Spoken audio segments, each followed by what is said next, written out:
Rediscovering Self is a podcast that addresses the daily ramblings of the mind and talks about what influences the way we think and how we can cope in an ever-changing world. This podcast is brought to you by Amrutam, an Ayurvedic lifestyle brand and wellness community.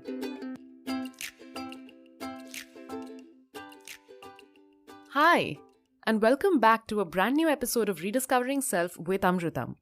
I'm your host, Preethi, and every week at Friday at 8 p.m., I speak to a professional where we unpack a thought and try to understand how the mind works. How has the first week of the year been for all of you?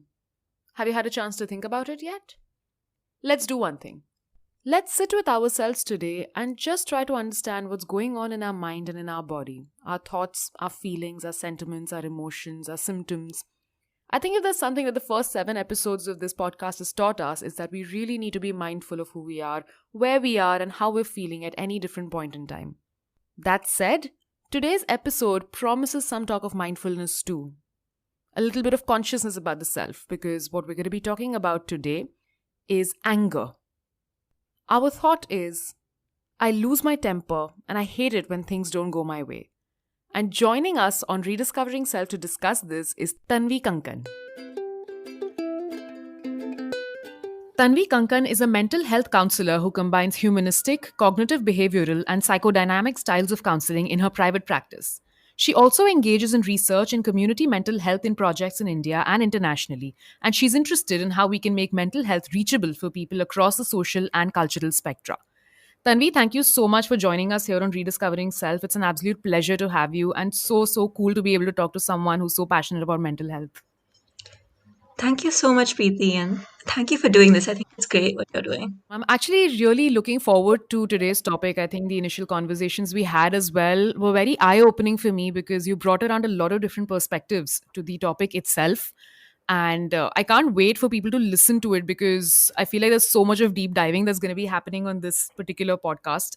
So, just to jump right into it, what we're going to be talking about today is I lose my temper a lot and I hate when things don't go my way. I think temper issues in general, right? Like anger issues or having a short temper, these are terms that are thrown around quite a bit, especially in a day and age as stressful as the one that we live in. But before we go further into the hows and whys of it, I just want to start with the term anger itself.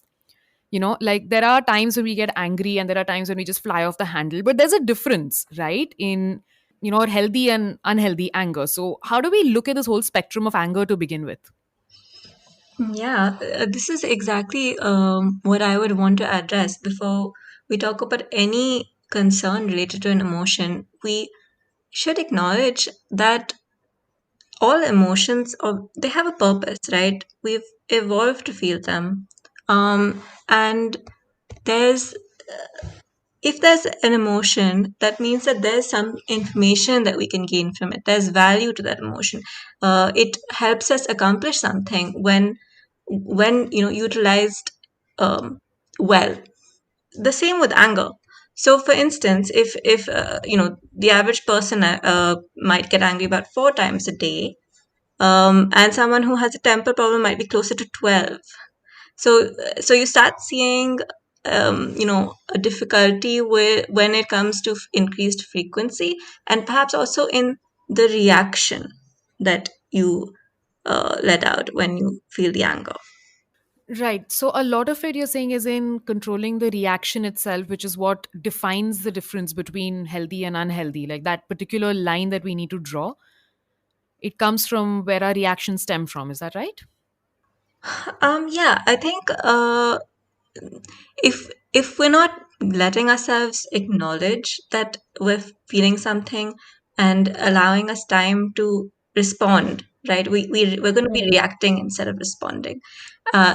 And So that's one. And of course, then frequency, right? If you find yourself getting angry a lot, that's when you might say that, oh, my temper's been getting the better of me. And then we want to know what's behind that. Hmm. Right. Which is actually my next question because if, someone is flying off the handle far more than normal and it's not justified in a certain way, which is what, we would construe as an anger issue, then what is actually happening behind this kind of behavior? Where is it coming from? Yeah. So, this idea of justification is pretty interesting. I do use a lot of cognitive behavioral thought when it comes to working with clients, right, in therapy. Some proponents of the theory kind of say that, oh, well, at some point, anger is not justified at all. Or all the alternative is also that all emotion is justified, right? I mean, you have the right to feel whatever you're feeling whenever you're Right. feeling, right? Whenever there's anger, there's a tendency to have some assumptions of values. Okay, so either sometimes we're angry at ourselves, right? Then we're saying, oh, we should have done this. So Hmm. this didn't go how it was supposed to. We might even feel guilt, right? But when a lot of time when you're feeling angry at someone else, so when things aren't going your way, that assumption of how things should go, the values, we're putting our values on other people. So we are using a lot of maybe should statements or what a famous theorist, Dr. Ellis, called masturbation, that this must go in this way or this must go in that way. But when we start looking at it, that starts breaking down a little bit. And I think that's something we could go into more right now. Wow, that's interesting actually. And that term, I've heard it for the first time, masturbation, but it makes so much sense because I mean, we all have a very set way of looking at things in a certain way, right? Maybe it's our programming or it's our truth. That's all we know. And I suppose it does take a lot of work to kind of come out of that and understand that there is an alternate opinion out there or there is a different way to do things and that not everybody is the same. So maybe that is where the clash is actually happening, that one isn't able to accept that there is a different way. And that's where, the anger actually begins. Yeah, absolutely. In a way, for instance, say you're having a conflict with your friend, okay, and you're saying, well, she should be calling me back, right? uh, when uh, when I've given her a call, she should be calling me back, and she should be understanding that I'll be hurt about it, right? That's so you're putting your values again on someone else, right? So at that time, when you look into her opinion at that time or her basis, there might be actually a lot of obviously if she's doing something, there's a reason for it, right? So if anything has been done, there were certain things that we can look at, they're predictors or they're contributing factors to the fact that that thing happened, right?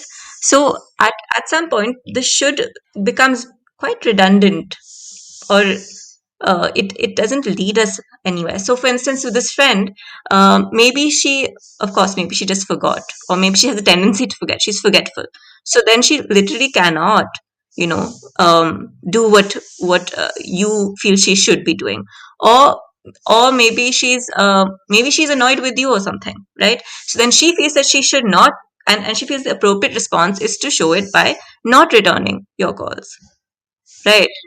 Now, and if we go by your our own values, at some level, a lot of us do believe that we should, we would want to be able to do what we feel is right. So if we, you know if we look at it from the other person's view, then they are also doing what they feel is right or what they can do. So when you start allowing, this is a very trivial example, but when you start allowing for that, then you find your anger softening. Right. So it's also about broadening your own mind or in a way to just understand or accommodate for not just your own shoulds, but also other people's shoulds. Right. Like just getting that level of understanding is like having a two-way street right there. And that maybe will allow for a more lenient response. Yeah, and I think you've said something really well, which was that clarity on firstly your own values, and as well as of course understanding the others' values. Sometimes we don't even know why we feel angry about something. Then when we start examining it, we understand where what assumption we're having about the situation, Hmm. right? Right. That makes a lot of sense. It's quite an interesting insight, actually, and brand new information to me. So, this is really helpful. I just want to pick on something you said over there, like in some situations, and I just want to get into that situation, like sometimes it can be like a situation itself is provocative. in a sense, like it can maybe get blown out of proportion. Maybe I'm feeling like I'm being attacked or I'm being accused, which is where, I feel like I get defensive. Maybe that is also a reason, or that is maybe how I'm taking it as a shortcoming. So is projecting issues also like a cause for anger? Does that happen? Because while I completely understand, the concept of should, there is also the situation that when you're in something, like there is something that is actually riling you at that moment, and then it just blows up. So going from level 0 to level 1 to level 2 of anger, like what causes that? Yeah, that's the thing. In such a situation when your something is provoking you, right? Let's say that approximately two possibilities on either end, and most things are usually a spectrum with which falls somewhere in between, right? One is that what's provoking you is, so let's say it's the other person. Okay, they're attacking you, right? So you're naturally feeling defensive. So in this case, now at some level, going by what we just learned, right, in terms of should statements, we can understand that this person, for instance, has a tendency to, maybe be aggressive, or maybe this is their Hmm. understanding, this is their way of responding to conflict or issues they tend to attack. That in itself can help calm you at that moment, right? So that's going by the should statement. Now the other extreme is sometimes we perceive it as an attack, right? At that, and it may actually not be. Sometimes we, especially when we find ourselves losing a temper often, it could be, as you said, that below, what's coming out as anger is actually based on something else. So maybe it's an insecurity, right? Maybe I feel that, okay, so I get angry because I feel my employee is not being respectful and of my time and what I'm saying. And Hmm. in this situation, of course, maybe that is the case, right? Maybe it's possible that the employee needs to be, is not as respectful as I would like, or it's also possible that I'm projecting my own insecurities, that I'm not handling things well, or I'm not regarded well enough or respected well enough, and that fear of mine is coming out as anger on her or him. That is what I think you're talking about, projecting. Again, I just want to kind of pick on a little bit more into the same kind of point over here. I just want to pick a little bit more on this. In these kind of situations, sometimes impulsively, when someone is really really mad, or someone has literally just crossed over to a level of anger that one can't understand, it's like a lot of hurtful remarks come out, and while we start, it's usually something that we end up regretting later, because it maybe came out in the heat of the moment, or deep inside, maybe we actually felt this and we let it out. How can we go about understanding these impulsive outbursts? Because at that moment it feels like you really want to hurt somebody, even though when we are completely calm and normal we might not want to actually do that. So why does this tip over happen? I do think it's definitely in line with what, I mean, I can't say, as a rule, but often it could be in line with what we were talking about in terms of it's defensive. So the only way, you know how to defend is to attack at that point, or lash out. So there may be an underlying feeling of anxiety or insecurity, maybe you're stressed about something.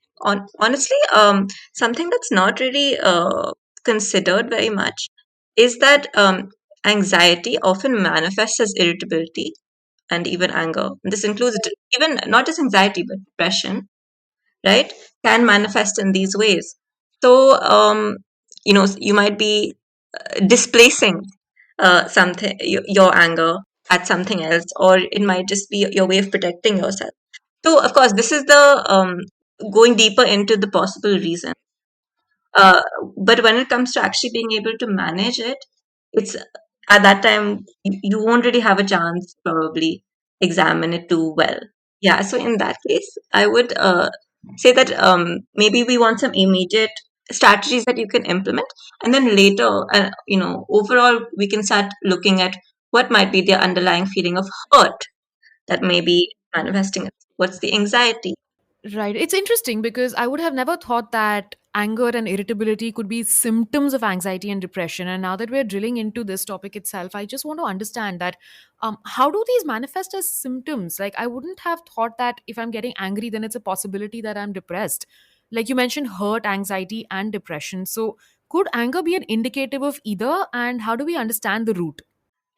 It could. So, for instance, especially in even generally, it's recognized that in adolescents or teenagers, um, we say they may have a depressive concern if there's a lot of irritability, or even in kids, right? But I think that's why, for instance, depression may be overdiagnosed in women and not so much in men, because we don't tend to acknowledge this fact that it could come out in irritability, anger, which is much more acceptable for males to manifest, to show. They're not allowed to show other emotions. Women are not allowed to show anger as much, and men are allowed to show only anger a lot of the time by society. So it's interesting, right, how the social how society kind of can influence our responses, our personal. Yeah, behavior, responses, even the whole concept of should sometimes stems from society. Absolutely. So it's no surprise that there are so many of us who are getting angry at so many things these days, right? Like, I don't think it's surprising at all. There's a lot of polarization as well today, I feel. And um, the problem with that is that when you start viewing the whole person in a negative light, and as someone that you cannot meet, then it's you do tend to get angry, and it's hard to also continue any conversation or anything else after that. So that's actually a strategy for being able to manage anger, if you can try and focus on the point that they're saying instead of the person. So one part of the situation rather than the person as a whole, because again, like it's not defining the person. So we can't just cancel a human just because there's a lack of agreement over there, but to just maybe Mhm. understand where he or she or they is coming from. Yeah. That itself is a good place to start. So, this is actually what I really wanted to tackle with you. I just wanted to understand that how does one start identifying that rage that is building up inside, and how does one actually start dealing with it in a situation where one can feel out of control? Most of the time your body does tell you when you're feeling angry. So I think the first clue is to notice it and to be aware of it before it starts, before you react. Right? Just being aware of it is such a huge buffer. Hmm. Your face might get hot. You feel your body, your muscles tensing up. Right? Right. What can you think of when you feel angry?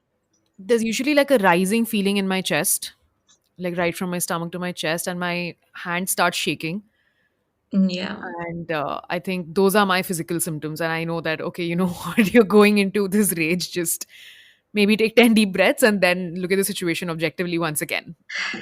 Yeah, I think you've really on the right track there, because that's what we need to. I think half of it is noticing that you are getting angry. Of course, Hmm. I think so. You can take a bit of space and take a moment. And at this time, what happens sometimes, like, oh, this person is making me so angry, right? Then if that's the thought you're having, that, oh, I'm so angry at what you're saying, and you just rise with the anger, um, then you will just you may just end up lashing out, as said, Hmm. right? But if you know that, okay, I'm feeling angry, now I can choose how I want to respond. I can see what's happening. This is the place where there's that little space for, okay, what do I want to just react? Or can is there something that I can respond to over here? Right? Is there a value that I'm imposing on someone over here? Hmm. That's the little space for that. So it's all just about taking a little moment to understand what's going on in the body and looking at the situation rather than the person. I think these are two major, major takeaways over here. Yeah, so having your assumptions in mind, because if it's not, I don't think it's going to be so much point to recognize that you're feeling angry if you're saying, oh, I'm feeling angry, so now I need to take it out, and Hmm. that's it. So yeah, if you choose to respond differently, then this is a good start. Yeah, I think you're right. Like that choice to respond differently has to kind of be there, because I feel like for a lot of us, maybe just knowing that choice exists itself is a little elusive. Maybe the only thing we know is how to react, right? So I think just knowing that we have that choice to be able to, choose how we're going to respond and then taking a call, looking at the second option as well. I think that's a great place to start. But how does one start developing that awareness? Hmm. Um, Again, I think being in touch with your body Mm-hmm. would be a good start. Plus, honestly, it sounds very simple and too casual, but knowing the relationship between stress and anger these days, managing your stress the rest of the time is likely to be helpful as well, so that you don't end up displacing it on things that you may not actually want to show your anger to, and just when things don't appear to be going your way, because then that actually will lead to more things not going your way at some point. Hmm. That's absolutely true. I think this is such a relevant point, right? Like to just be aware of, your whole life in general so that you don't end up taking out your anger on something else rather than what it maybe should ideally be directed at. I think that's one. And then, of course, I love that whole concept of should that we spoke about, knowing that everyone has their shoulds, and just giving room also allows for dialogue, which can maybe help tailor responses. I think these are some very, very interesting points that have come up in this conversation. Yeah, I mean, right now we've been using the word should a lot as well.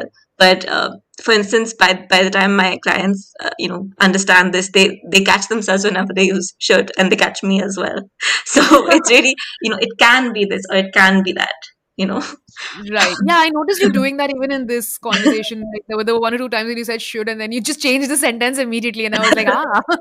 Yeah, but that's interesting. I think it's so nice to be able to have the can over there instead, because it allows that room. It just gives more space, right, for other thoughts, other ideals, other beliefs to come in, and then just have like a healthy discussion instead of a mad, lash out kind of a situation over there. So, yeah, this was very, very helpful, I must say. Thanks so much, Tanvi. Thank you, Preeti. And just as an ending note, I would say this: it doesn't mean that you have to give up on your values, right? Hmm. At any point, it's of course you can say this would be preferable, or this is what I believe, right? Uh, Hmm. and also having that security of knowing what your values are will also allow um, you to be more kind to others, even if they're quite different. Yeah, I think that makes a lot of sense, because, of course, having that security of knowing that, you've come from somewhere, just having that as a rock solid foundation is fine. But then, you know, I think what you said just now just sums it all up beautifully, that you don't need to give up on your values, you just need to make space for others. That's all. Yeah, I mean, you can make space for others if that's what you're choosing. If you would like to work on your temper issues, yeah. Absolutely. I think there's a lot that even I have taken away over here, and I'm pretty sure it's going to be so beneficial to people listening. And I feel like there are some points over here that call for immediate action. Like now, even I'm going to be so. I'm going to be so conscious of what I'm saying, the words that I'm using, and I'm going to really try to say can instead of should, because it's like even words have so much of power. I think that's also one thing that we need to understand when it comes to anger. So thank you so much, Tani. This has been very, very useful. I just want to thank you on behalf of Amrutam for taking the time out and having this conversation and being on this podcast today. Thank you, Preeti. I hope you found this one helpful, and as always, I would love to hear from you. If you have any feedback or comments, drop me a line at Peppy Travel Girl or send a DM to Amrutam Official's Instagram handle. We would love to hear from you. Next week's topic is a super interesting one, and I think all of us can relate when I say I'm addicted to social media. Join me here Friday 8 p.m. and we'll have a conversation on this one. Until then, this is Preethi signing off. Stay safe, take care, bye bye.